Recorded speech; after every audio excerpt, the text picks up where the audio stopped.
Hello there, lovely people. It's Alex from Nintendo Life here, and I am joined once again by the wonderful, the enigmatic, the similarly named Arekkz. Say hello, Arekkz. Hello, Arekkz. How is it going? Again, you're always going to do this, aren't you? I don't know why Every single time. I don't know why I believe this is ever going to change. Anyway, today we are going to be talking about the, well, arguably in my opinion, the most exciting announcement from Nintendo at E3, and that is Metroid Prime 4. Oh my goodness. Yes. I thought you were going to say Yoshi for a minute. Sorry? The most exciting announcement, Yoshi. The thing is, though, and this is sort of, I suppose in many ways it's a confession of yours. You've never played a mainline Metroid Prime game, have you?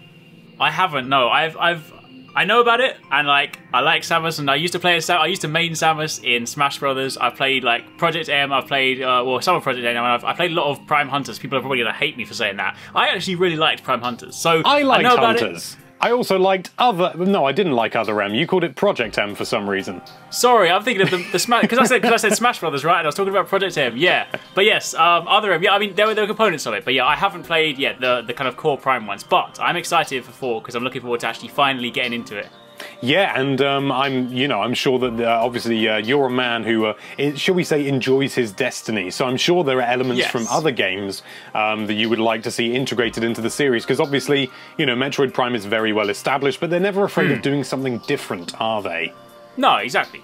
So I mean, for me personally, I'm not even really sure what I want, which is a very bad way to start a video. But I just know that I love Metroid Prime so much. My only fear is that it's going to be too different, if you know what I mean, because I've got all this nostalgia, and I'm worried that they're going to try and make it too different in a way. I mean, I have faith in the developers, although they're not retro, which fills me with a little bit of a flutter. But even so, you know, sort of, I've just got this nagging doubt at the back of my mind saying, what if it's too different? What if it's too different? I still want it to be Metroid Prime at the end of the day. Yeah, but you know, see, sometimes I'm of the mind that change is often a good thing, right? I mean, like, you know, people kind of get accustomed to series, and you know, they love it for what it is, and you know, you get iterations of them, and it's like, yeah, it's more of the same, and people kind of like really connect with it. But there comes a point, like for any game franchise, and the reason I kind of bring this up is because I'm having a very similar debate right now talking about Monster Hunter, because the transition from, you know, the traditional format to World, and there are lots of kind of people be like, change. But like in truth, you know, you look at any game series, and if it stays the same for too long, like yes, you'll have like, you know, your core fans that have been there from the start, and they'll probably play it time and time again. You could give them Metroid Prime 500 and it's only a little bit different, they'll still play it. But there comes a time when I think, you know, you do need to change, and often like new hardware is the best time to do that. You know, with the Switch, you know, obviously it's not necessarily, it might not be like PS4 or Xbox style power, but like the Switch is a more powerful console, allows to do more stuff, and you know, having that at their disposal, allowing them to try and sort of, you know, change the game a little bit. I'm quite excited for the prospect, right? It's just you know, changes is a necessity, I think. That's true, because when you were saying that, actually, all I could think of at the back of my head was Metroid Prime was a massive deviation from the traditional Metroid genre, because it was a 2D, you know, 2D Metroidvania style game, as we discussed briefly before this call. I wonder why it's called a Metroidvania style game. Exactly. Yeah, but but you know, sort of Metroid Prime, you know, it definitely has, you know, so many elements that are very typically Metroidvania, but at the same time, you know, sort of, it was a huge departure to go, you know, from, you know, a third-person 2D perspective to a first-person 3D perspective. Exactly, yeah. And, you know, handled by Retro Studios, which is why I have infinite faith in Retro every time. Which is why I've got that flutter, you know, sort of, oh, you know, is it gonna be too different? But no, you know, sort of, well, one of the things that I would really like to see is, and this is actually, you should know about this, is the introduction of more of the bounty hunters that we saw in Metroid Prime Hunters. Because I don't know, and this is going to come with a big spoiler alert. In fact, I'm going to give. Let's talk about a little bit. You know, just give. Spoiler alert! There's a spoiler alert. Spoilers. If you don't want spoilers for the end of Metroid Prime 3 Corruption, go off now. Because have you gone? Have they gone? Do you reckon? I've gone. I don't want spoilers. Oh, okay. I'm joking.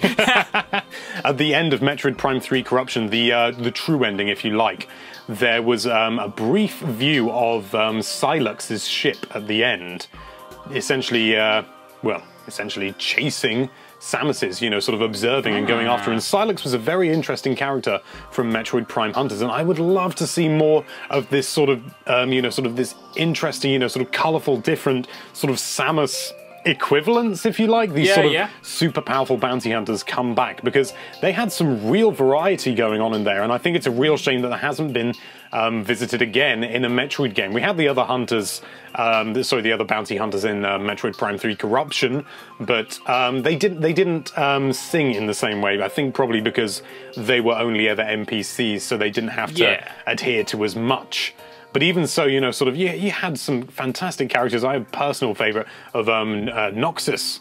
I think that was his name. That sounds terrible now. But the Ice Warrior. Yeah, I used to play. I can't remember his name, but I used to play as, like, there was like a red bug guy who could like float, and Trace. He was like, he was the one I used to use online. That's something I enjoyed so much about it. Just the online multiplayer.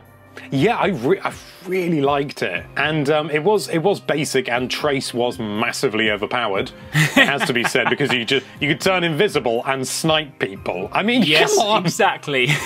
That's why I like it. It was good fun though, and there was also a broken thing I remember with Noxus, where if you charge his weapon and aim it directly down, the range increased infinitely upwards. So if you aim directly down, it would go infinitely. But we're not here to talk about Hunters. We're here to talk about Prime 4. I think that, how do you feel about the prospect of a multiplayer segment? I think it would be, I think it'd be really exciting. I mean, you know, especially given how, like, portable Switch is these days. You know, I mean, obviously playing online is a great thing, but being able to take it, like, with you, I think it's nice to have the options, right? Provided it's one of those games where, provided the multiplayer experience doesn't detract from the kind of the core experience, because I think, you know, for a lot of sort of diehard fans, it's always about, like, the core campaign experience, but provided they can actually put like a decent twist on it, I think it'd be great, because especially if it has like a local component as well. I mean, I take my Switch with me absolutely everywhere, and my kind of roster of multiplayer games is just building, so it's just like, you know, it'd be great to kind of have that ability, sort of, you know, to play with, you know, especially depending on kind of, you know, what twist they do put on the new one. I think it's always nice to have the option, right? Yeah, I agree. The only thing that makes me a little bit wobbly about the idea of a sort of a local multiplayer like that, where you have a single Joy-Con or something like that, is I don't want it to oversimplify the main game if they want to try and make it as similar as possible.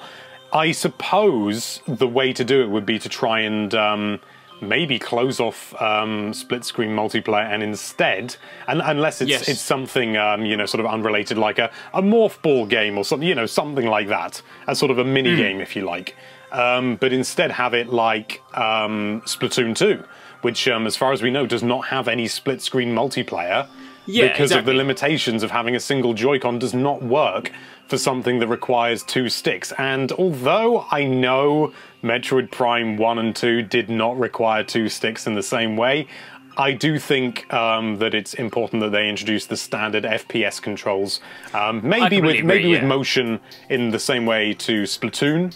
I think that could work quite well. And you got the lock on and everything like that. But I think it is important that they modernize definitely in that regard, because it's a bit like playing GoldenEye if you go back and play the originals. Yeah. It's good fun. But no, I completely agree. I mean, I don't feel like they should have to. I know where possible they like to try and give you as many control options as possible. But I feel like provided Nintendo doesn't mandate the need to have, you know, individual Joy-Cons, then I think you can still have a fully fledged multiplayer experience and local, just without the need to play with one controller. But I think again, I think it could be a really nice addition. I feel like that's sort of something that I would probably get a lot more out of personally, but.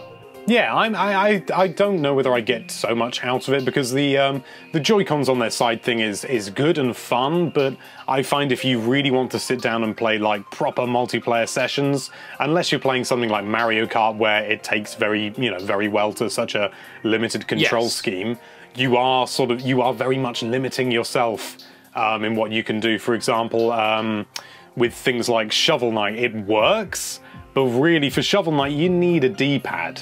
Yes, yeah. And so I don't want the main game to suffer because of that. I'm sure they're sensible and they won't do that, but nevertheless, it's something I thought was worth bringing up nonetheless. Oh yeah, for sure. What about, how do you feel this is going to be... well, in fact, no. I tell you what. Let's hear what would you like to see in terms of sort of modern shooters and things like that. What sort of things would you like to see of that integrated into Metroid Prime? Be it game modes, be it game mechanics. You know, what sort of thing would you like to see? You know what? You know what I'd like to see actually, like kind of like going back to sort of some of the stuff that we've seen, you know, change up on Switch and stuff. I'd love to see, you know how we were kind of talking about things drastically changing, like Zelda, for example. You know, when it suddenly went fully open, you know, like we had this huge open world to explore. And I appreciate there's always like a fair, you know, from what I've seen in the past, anyway, there's always a fair bit of space to explore in Metroid games anyway. But I mean, imagine if you could actually use that scale. We have like an absolutely enormous world to explore. And also, one of the things that I absolutely love in any game, I'm like a huge fan. Customization, right? And I appreciate Samus is Samus. Samus looks like Samus. There may be a few variations depending on the games and whatnot, but fundamentally, Samus is the orange metal suit, right? But one of the things I loved in Breath of the Wild, you know, they actually decided to kind of, you know, break that formula, and you know, there was tons and tons of outfits and costumes for Link to acquire. So if you were to picture, for example, that Metroid went in kind of a fully open world direction with like a kind of an integrated loot system, you know, this is probably where the Destiny side of it is coming in, but like. Imagine if you were actually able to kind of, you know, collect different armor pieces and change the way that you look slightly. Maybe they can kind of keep the core fundamental shape and whatnot, but if you could like really kind of get a load more equipment, a load of kind of ways to sort of customize your version of Samus, that could be really cool. Because of course that would also have implications in multiplayer as well, things you could carry across. You know, you could effectively still be Samus, but you play in different ways, right? Well, it's interesting that you mentioned that actually, because Samus has actually gone through quite a few changes, and there are lots of variations in her suit. Again, you know, sort of, no, not wishing to say it's a bad thing, but your limited experience with Metroid. No, of course, yeah. But I mean, there are things like some, you know, more often than not, they're largely just palette swaps and things like that. Yeah. But there's also, you know, Dark Samus, and there's the light suit and the dark suit. They're really quite different. Certainly from the traditional various suit that you see. There's also the power suit, which doesn't have the iconic shoulder pads, which sounds, you know, like a mad thing, but that was Samus's original design. And even the fusion suit, from you know, from a lore point of view, the latest game in the series, the Metroids actually save Samus in a way due to the last Metroid's DNA being infused in order to destroy the X parasite, which has infested Samus and is basically going to kill her. And that causes drastic changes to her suit, because her suit is essentially part of her as well. It's written in with her DNA, and so altering her DNA alters the suit as well. And so it's a totally different look for her. But it works really well, so I wouldn't be, you know, totally out, you know, against the idea of having a totally new styled Samus as well. The only question would be, where would it take place on the timeline? Because the Metroid timeline is fairly consistent. Right. Yes. Fair. But I mean, but obviously, you know, if you to factor that in, are those? I mean, again, you know, limited experience and whatnot. But I'm assuming those suits fundamentally are kind of like fixed for that entry, right? Whereas at least if we can kind of, if you adopt like a more kind of traditional loot system, or like a shooter looter system, then having the ability to almost kind of create your own custom suits with kind of parts you acquire could be an interesting twist. I think it would be difficult though, because the thing is, if you are going to go for this sort of open world and custom styled Samus, I think it would be a real disappointment if they weren't able to open it up to some sort of not massively online multiplayer game, but and I hate to use this as an example, but No Man's Sky, where you have these barren planets, and maybe Samus could even explore an entire planet. It might be probably not a big one, but an entire planet, and that is where the game takes place. And I'm not suggesting you fly off to different planets or anything like that, although that would be cool, but at the same time would maybe detract from the level design, which is so important in Metroid. But you explore this gigantic world, and there is a chance, maybe more like Dark Souls than No Man's Sky, where you will just come across, the game will connect and say, these people are in relative proximity, and so will spawn you in each other's games, maybe as some sort of shadow Samus from some sort of parallel dimension, and that could be part of the, you know, part of the plot or something. And so suddenly they're a foe, and you can just ignore each other and run away. So it's not like, you know, exactly the same as Dark Souls in that sense, but you sort of invade each other's games. Yeah, I see what you mean. But, you know, totally seamlessly. So you just see off in the distance there's a Samus scanning something, and, you know, sort of there's a sort of aura or mist around it, or it's like an evil Samus, I don't know, like Dark Samus or something from a parallel dimension, and you've got to go, you've got to try and take out that Samus. Or you don't have to, you know, if you are going to go with that open world vibe, which I think you know, sort of open world, as you were saying, for Metroid, I think that could work really, really well if pulled off correctly. Yeah, I completely agree. They definitely, you know, level design, especially so in something like this, is extremely important to have those kind of, you know, the revisitable areas and things you come to expect from the game. But I definitely think, yeah, I mean, giving people more space to explore, especially, you know, as technology allows it, I think is you know, is there's no reason why not, right? Yeah, I mean, even if they were to go really mental, you could play as other bounty hunters. Ooh, that could be cool. Maybe in a separate mode or something. I don't know. You know, I'm really just throwing things against the wall here. I mean, well, yeah. I mean, it's not like, you know, or you know, the other side of it would be to tell the story from both angles. You know, a lot of the time you tell the story from, you know, from Samus's point of view, or from, like, you know, whatever game you're playing, you play as the main character, and that's fundamentally it, right? But then to be able to sort of see what else goes on in the universe, it might well be there are segments where you can just take on the roles of, like, other characters, and then you can, instead of experiencing the story through like a cutscene, you actually get to kind of play out that segment, which could be really cool. You know, it could be, and that will kind of tap into the idea of them being able to, at least maybe even if it's only like for one chapter or a mission, being able to experience the other bounty hunters, you know, different abilities and kind of how they play, and then gives you kind of a greater understanding of like the universe and whatnot. Yeah, well, I mean, we're back with hunters, aren't we? If there was a roster you could choose from, and, you know, sort of you could play as Samus, you could play as, you know, this and something like that, it would make for a very different game, and I think possibly making it a mainline Prime game would probably be a mistake in that sense, but, you know, sort of if the game's good, I don't care what it's called, let me, you know, just say it that way. But, you know, and you have this roster, so you can choose to play as Silex, you can choose to play as Trace, or as Noxus, or as, you know, or as Samus. I don't know whether I said that, or was it Caden? I'm starting to forget their names. It's been so long since I played that game.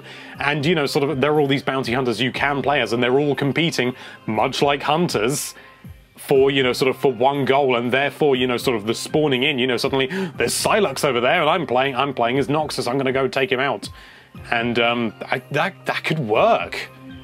It's a bit out there, to say the very least, but, you know, that's why we have these mad discussions when we've got nothing more than a title. Exactly. Yeah, this is true. I suppose the kind of easiest way to sort of ensure that everyone was happy would be probably to have that as some kind of side mode, so that way the people that do still want their core experience can like, you know, slay the golden lion, so to speak. Yeah. You could, you know, Metroid Prime Online. Yeah. Exactly. Lovely. Well, I think we've definitely 100% worked out exactly what Metroid Prime 4 is going to be. So I think we better wrap things up. But Arekkz, thank you so much for coming along and giving the alternative perspective. No problem. Thank you for having me. Yeah, and thank you so much for watching. If you like this video, then why don't you totally overanalyze that subscribe button to the point where you think you've actually done something when actually you've done nothing but rabbit for about, what is it, 20 minutes or something like that? And be sure to check out NintendoLife.com for all sorts of lovely Nintendo-related content. Thank you again for watching. Bye-bye. Bye.